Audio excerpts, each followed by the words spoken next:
These are the plaintiffs, C. Thomas Biscardi and Sharon McGuire. Thomas says he's a Bigfoot hunter, and he's made 10 movies, and he's been at it for 52 years.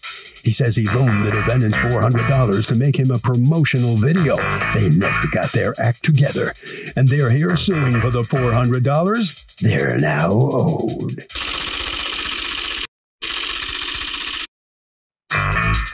These are the defendants, Ricky Abernathy and his wife, Robin Abernathy.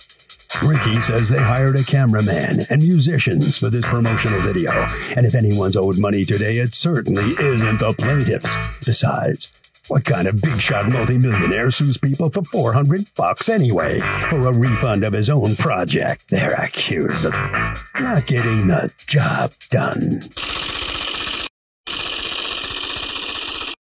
The defendants filed a countersuit for $4,800 for all the money they spent on the video.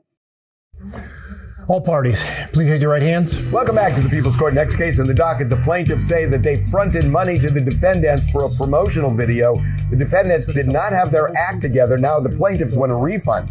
But the defendants say they hired a cameraman and musicians for the video. And if anyone's owed money today, it's certainly not the plaintiffs. It's the case of dropping the ball big time. Thank you, Douglas. You're welcome.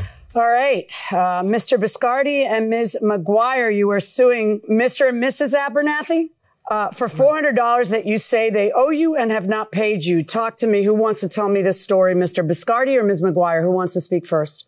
I'll speak first. Go ahead. What happened here? Mr. Abernathy and his wife were going to put together a promo video. They were going to perform as the Platters. We do tribute shows. What is your industry? You were putting together a show, and what was the show going to be? It's called The Way We Were. It's oldies but goodies shows from the oldies but goodies times from the 50s, 60s, and 70s. In their case, they were going to do the Platters. Okay. Only You, Great Pretender. Okay. If you remember those, Twilight Time. All right. And so how did you hear of the defendants? Through Sharon McGuire. All right. And Ms. McGuire, how did you hear of the defendants? Well, I had heard Ricky sing and play before, and I thought he was good at what he did. Okay. All right. So you recommend them as the Platters. And what happens, Mr. Biscardi, that you end up sending them $400? Okay. He was on our corporate meeting. We have a meeting every Monday. We brought Ricky in. He was telling us that the first video that he made, he couldn't do it right because he didn't have the money. And I thought he had money. These videos don't go to us, Judge. They're for the profiles of the bands or the tribute groups that we use. Okay, can I ask you something? So if I'm a tribute group and I've got, I'm the Shirelles, do you pay me to go to the Way We Were event? Do I pay you to perform? Yes. Yeah. And so yes, I pay had you discussed a compensation with Mr. Abernathy or Ms. Abernathy? I did. I told them that they would get $200 apiece. Okay. And there's how many people in the band? It was 5 members of the Platters. And he said it was 4 members of the band. Okay. That's what I can recall. All right. And, okay. So tell me what happens. He tells you that he doesn't have a good promo video. And what do? So he says, I said, well, what's the problem? He says, I don't have the money. And I says, okay. I says, well, how much do you need? And I'll lend it to you. He says 300. Then a couple of minutes later, he says 400. So I says, okay, text me your bank account number. And I said, within the hour after the meeting, I'll text you the 300 that you need. And then I'll send Sharon down to the studio hall where you go and do your rehearsals and stuff, where you're going to do this thing, to pay for the rehearsal hall, in which she did the next day. Okay. And then what happens? Well, he was supposed to have the video by the 16th at 5 p.m., which he didn't. Okay. Instead, he had it when? Came in the following morning. All right. 17th. So you see the video, and what's the problem? It's very amateur. Everybody out of sync. He didn't hold the tune right. Okay. So the problem isn't the actual video. The problem is that you decide not to hire them.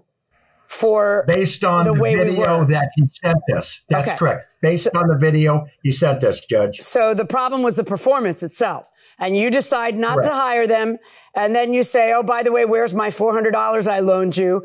And they counterclaim against you $4,800. Have I got it? Yes. Yeah. Okay. It's rather unusual that you loan someone $400 for their promotional video that they're going to keep and use forever. So why were you doing that in this case? To help him out. You seem like a stand-up guy. And I asked him straight up, and he said, well, I just don't have the money right now. I said, okay, I'll lend it to you, but I want my money back by the 6th of July. All right. He said, okay. What happened, Mr. Abernathy? Talk to me. Well, first of all, why would he loan me money to put his show together? I was called by Sharon McGuire and asked to put a group together, help them put a show together. So I told him, okay, I know of a drifters group and I know Sherrills, but they don't know each other. So I'd have to try to puzzle them together. And he said, okay. So I did that. I hired a cameraman, sound man, light man, rehearsal studio. No, where did the $400 come in, though? How was that talked about? The $400 came in where I told them I'd have to wait until I got some money to do that, because I was financing. To do what? To take them into the studio. Okay. This group has never rehearsed together. They never played together. So you got to give me time to get them rehearsed before, I can present something to you. Oh, never mind that. Just get a couple of seconds and I'll loan you the money. And I thought that was quite funny. Why are you going to loan me the money to put Mr. Abernathy, he says he'll loan you the money, and that was unusual to you to hear him say that. But you're telling me that he told you he'd loan you the money, and you're telling me that you were just, if he hadn't loaned you the money, you would have just waited until you had gotten paid and gotten some money of your own. So you're kind of acknowledging that this is not something that's supposed to be free for you. So, and that he's supposed to pay for. So I guess I'm asking, under those circumstances, then, why aren't you paying back the $400? He said, when we do one of our first shows, you can reimburse me the money. And I thought he was joking, because why would I go hire musicians to do his show? This is his I don't know project. what you're talking about. There's a guy putting on something called, The Way We Were.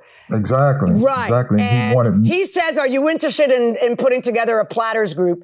And you say yes.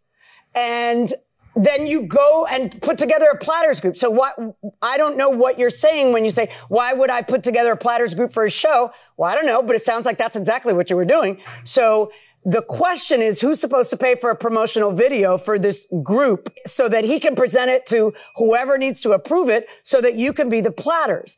And it sounds like you were acknowledging that you were supposed to, you were going to just wait to have the money. And he said, I'll loan you the money. You used the word loan. And you said, okay. And then what happened is they didn't hire you, right? So it was a big waste of money. Nobody had a contingency plan for that little event if they didn't hire you, right? So let's see the video.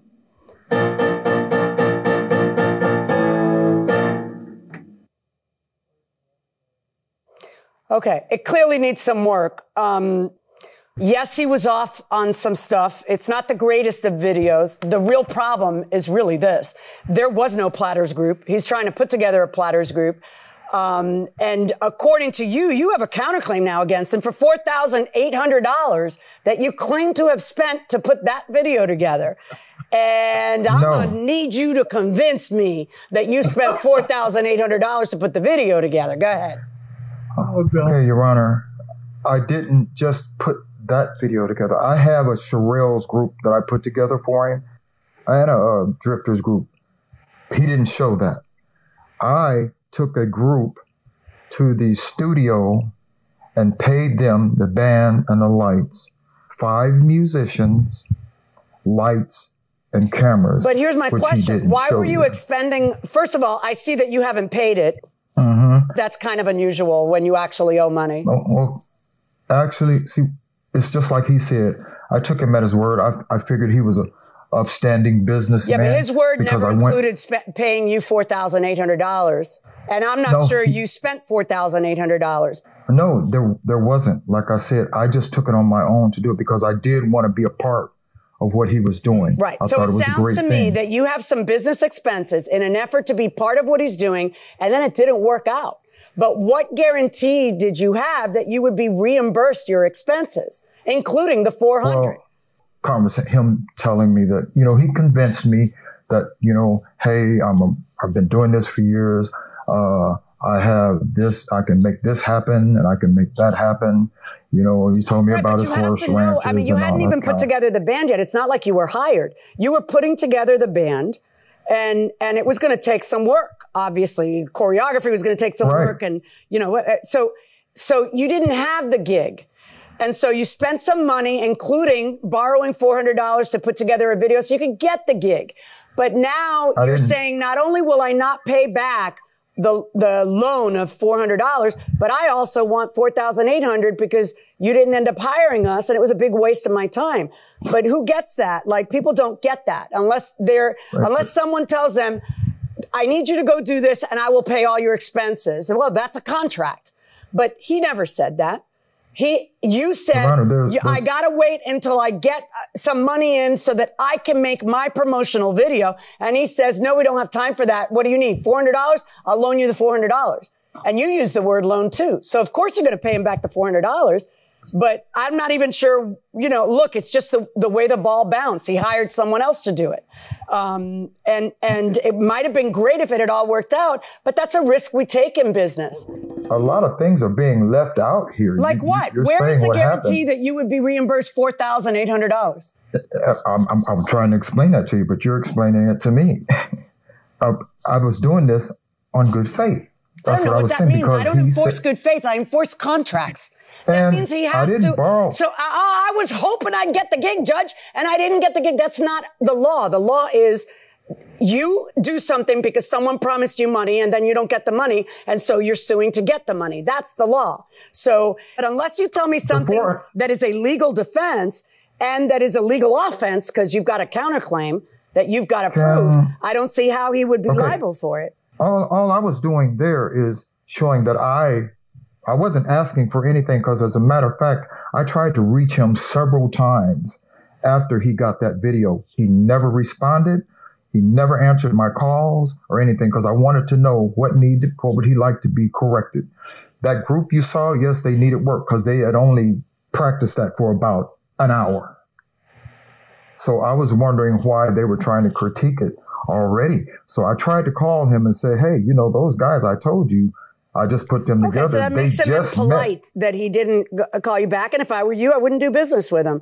None of that means that he has some legal obligation to pay you $4,800.